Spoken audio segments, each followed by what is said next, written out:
नमस्कार दोस्तों, मैं हूं अनूप श्रीवास्तव और आप देख रहे हैं मेरा चैनल। दोस्तों, आपको संभल हिंसा याद होगी। जी हां, 24 नवंबर को बीते साल संभल में एक मस्जिद, जामा मस्जिद में, संभल की शाही मस्जिद में सर्वे होना था एएसआई का, लेकिन सर्वे होने के ठीक अगले दिन वहां पर बवाल हो गया और उस बवाल में यानी हुई हिंसा में 4 लोगों की जान गई थी। संभल पुलिस ने इस मामले में एफआईआर दर्ज करके मामले की जांच शुरू की थी और अब तक 129 लोगों को गिरफ्तार करके जेल भेज दिया है। लेकिन इस मामले में सबसे बड़ा खुलासा कल यानी गुरुवार को हुआ है, जब संभल हिंसा के मास्टरमाइंड के गुर्गे गुलाम उर्फ मुख्तार को संभल पुलिस ने गिरफ्तार किया है। मुख्तार ने बड़ा चौंकाने वाला खुलासा किया है।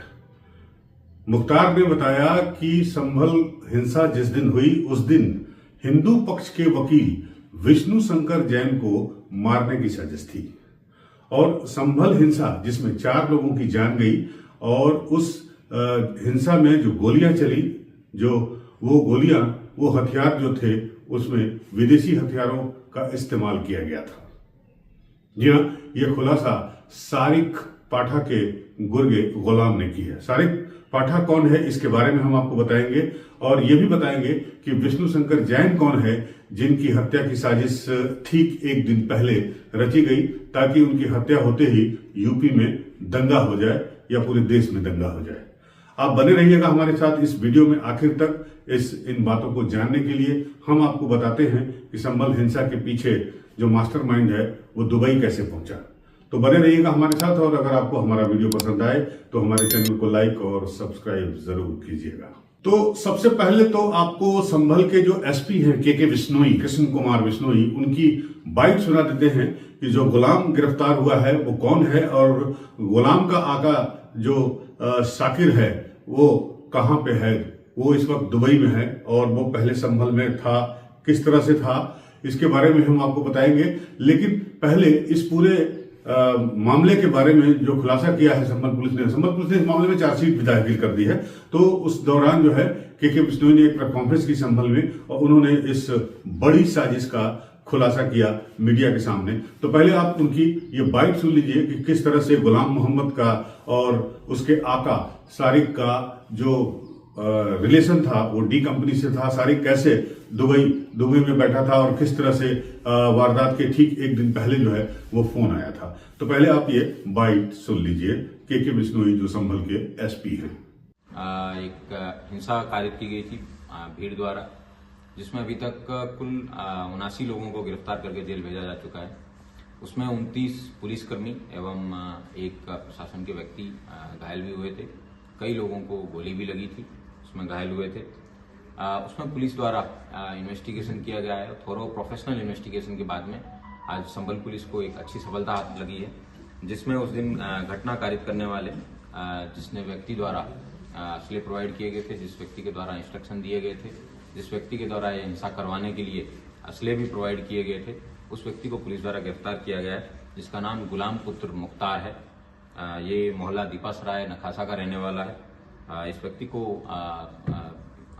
गिरफ्तार करने पे पूछताछ पे पता चला है कि इस व्यक्ति के ऊपर कुल 20 मुकदमे अभी तक दर्ज हैं, जो कि जनपद संभल में और आसपास में है।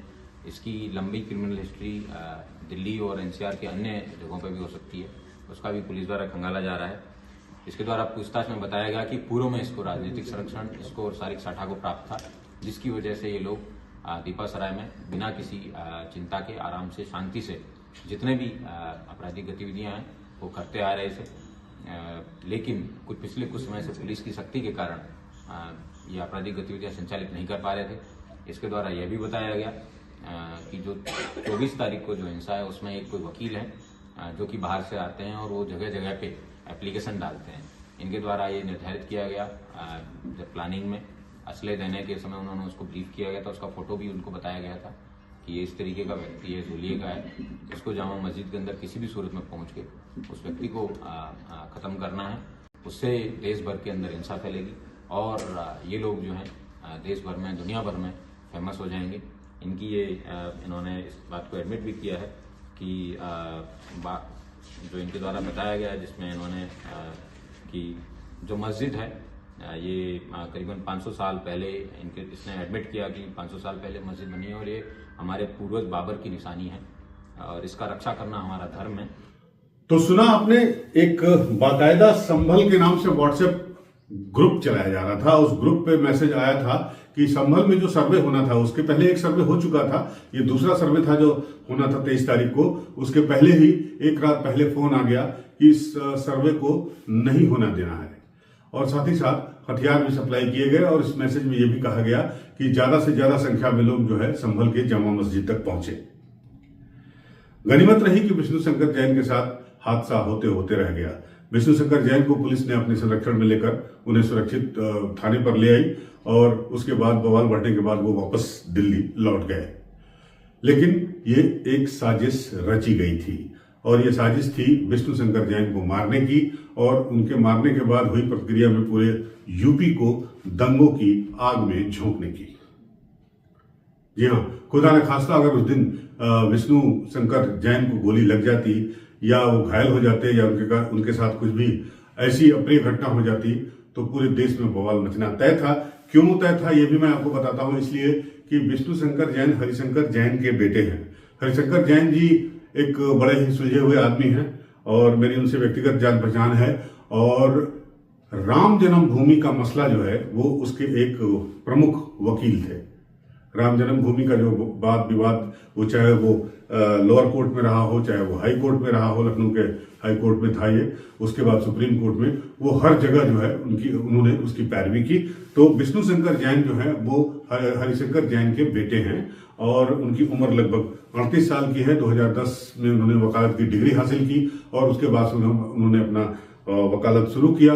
विष्णु शंकर जैन भी मेरे बड़े अच्छे मित्रों में से एक हैं और इस तरह का खुलासा जब हुआ है तो मैं भी काफी चकित हूं कि ये कैसे संभव हुआ। लेकिन बहरहाल पुलिस का कहना है कि सारिक साठा जो दुबई में बैठा है वो पहले यहीं पर था, संभल में ही था और कार चोरी का गैंग चलाता है। कार चोरी के कई मामले मेरठ, गाजियाबाद, संभल और आसपास के जो जिले हैं उसमें कई मामलों में उसका नाम है। बाद में जब पुलिस का दबाव उसके ऊपर बढ़ा तो वो दुबई भाग गया। लेकिन इसी अपने गुर्गे गुलाम मुख्तार के जरिए, गुलाम उर्फ मुख्तार के जरिए जो है वो अपना धंधा अभी भी चला रहा है दुबई में बैठकर और वही उसी ने दुबई से ही जो है उसने ये मैसेज किया था। और ये दोनों गुलाम और सारिक साठा ये दोनों बताए जा रहे हैं कि संभल के जो सांसद रह चुके हैं समाजवादी पार्टी के शफीकुर रहमान बर्ग साहब, जो अब इस दुनिया में नहीं है, उनसे उनकी अच्छी बनती थी। उनको शायद उनका संरक्षण मिला हुआ था जैसा कि पुलिस का कहना है, संभल पुलिस का कहना है। और इसके अलावा जो गुलाम अरेस्ट किया है पुलिस ने, संभल पुलिस ने, उसके भी संपर्क उनके शफीकुर रहमान के बेटे जियाउर रहमान बर्ग जो अब सांसद है मौजूदा समाजवादी पार्टी से, उनके साथ जो है उसको संरक्षण मिलना बताया जा रहा है। तो कुल मिलाकर मामले ने अब राजनीतिक रंग भी ले लिया है। इस मामले में डिप्टी सीएम केशव प्रसाद मौर्य का बयान आया है और केशव प्रसाद मौर्य ने समाजवादी पार्टी को मलानत भेजी है और कहा है कि समाजवादी पार्टी के नेता और समाजवादी पार्टी के सांसद जो है वो देश को, उत्तर प्रदेश को दंगों की आग में झोंकना चाहते थे। साथ ही साथ कई कैबिनेट मंत्रियों के भी बयान आए हैं जिसमें अनिल राजभर का बयान आया है और उनका ये कहना है, पहले तो उन्होंने संभल पुलिस को बधाई दी है और उनका ये कहना है कि ये विपक्षी दलों की ये सोची समझी साजिश थी जो आज से नहीं पहले से चली आ रही है और इसी साजिशन जो है संभल को दंगे की आग में झोंकने की कोशिश की गई। लेकिन सही वक्त पर संभल पुलिस ने एक्शन लिया और इसको अरेस्ट कर लिया और उस दिन भी जिस दिन ये वारदात हुई संभल पुलिस ने काफी संयम का परिचय देते हुए मामले को किसी तरह उसको संभाला।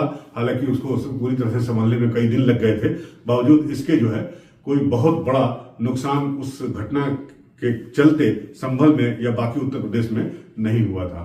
तो ये खुलासा बड़ा जबरदस्त हुआ था, इसलिए मैंने सोचा कि आपसे इस बारे में हमें बात करें। और संभल पुलिस को भी धन्यवाद है और ईश्वर को भी धन्यवाद है कि कुछ इस तरह की घटना होते होते रह गई, नहीं हुई, जिसकी वजह से देश में, प्रदेश में शांति बनी रही और हम उम्मीद करते हैं कि शांति बनी रहेगी। साथ ही साथ हम ये भी उम्मीद करते हैं कि संभल हिंसा के जो दोषी हैं उन्हें पुलिस सख्त से सख्त सजा देगी। संभल हिंसा में और क्या खुलासे होते हैं इस पर हमारी नजर बनी रहेगी। आप भी हमारे साथ बने रहिए और अगर आपको हमारा ये वीडियो पसंद आया हो तो हमारे चैनल को लाइक और सब्सक्राइब करना न भूलिएगा। जय हिंद, नमस्कार।